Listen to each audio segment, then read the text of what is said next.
Are you guys hungry? I mean, like, I have this. Don't worry, it'll just take like 3 minutes.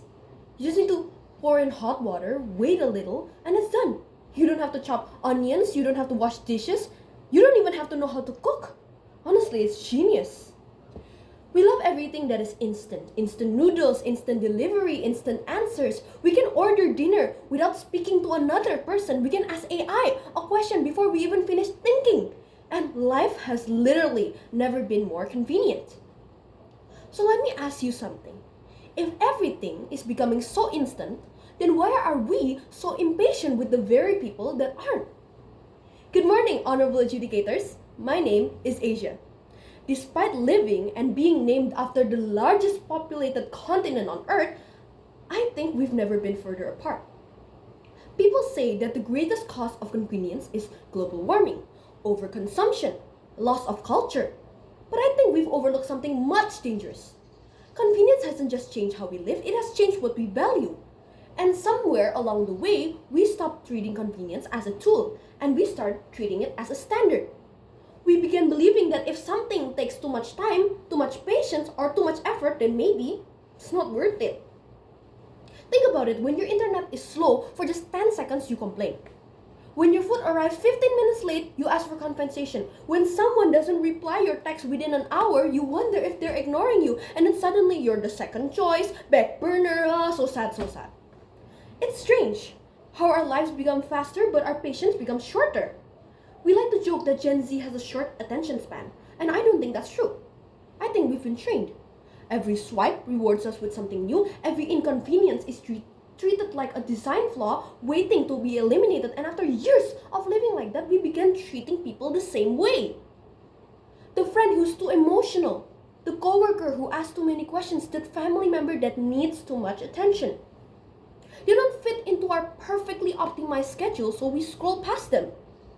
Not because we're cruel, but because somewhere along the way, convenience has taught us that anything slowing us down is a problem that needs to be removed.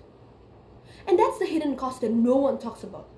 The greatest cost of inconvenience is not that we have stopped doing difficult things, but that we started to believe that difficult things aren't worth doing. For thousands of years, human civilization has depended on inconvenience. If you wanted food, you go to farmers. If you wanted direction, you ask a stranger. It wasn't a weakness, it was called community.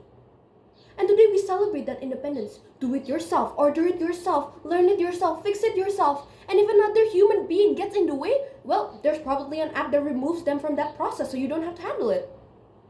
Self-checkout replaces cashiers. AI writes our emails. Navigation replaces strangers. And every little invention saves us a little more time. And good job. Because it's progress, right?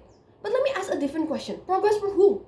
Because progress is supposed to improve the human experience, not remove humans from the experience altogether.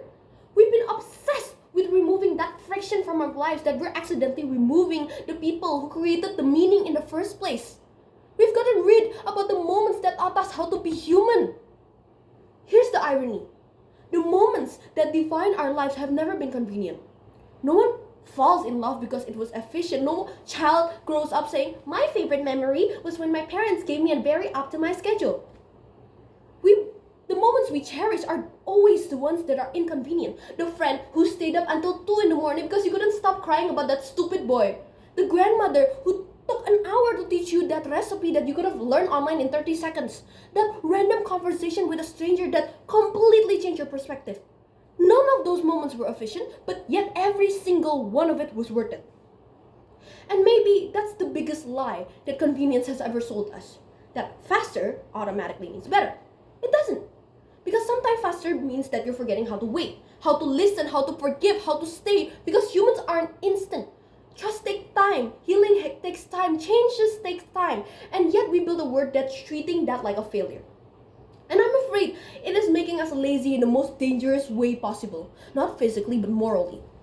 We've stopped doing the difficult work of showing up for another because convenience says that there's an easier option. Of course, there usually is, but easier does never mean better. So no, I'm not asking to throw away your phone or stop using technology. Convenience isn't the villain, and comfort isn't the enemy, but complacency is. The answer is not to reject that convenience, but to remember its place.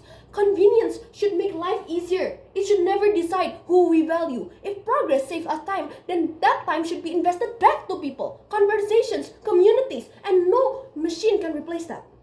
Because every generation is shaped by things it refuses to question.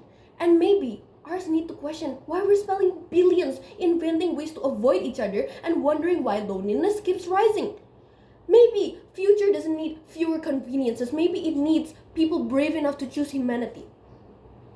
In the beginning, I held up this packet of Indomie. 3 minutes, that's all it takes.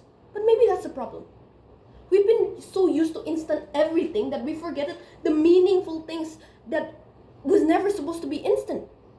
Maybe the progress shouldn't be measured by how quickly it arrives. Maybe it should be on what remains after convenience have been removed everything it possibly can. Because if one day we succeed in making life completely effortless, then I hope we haven't also succeeded in making it completely empty. Thank you.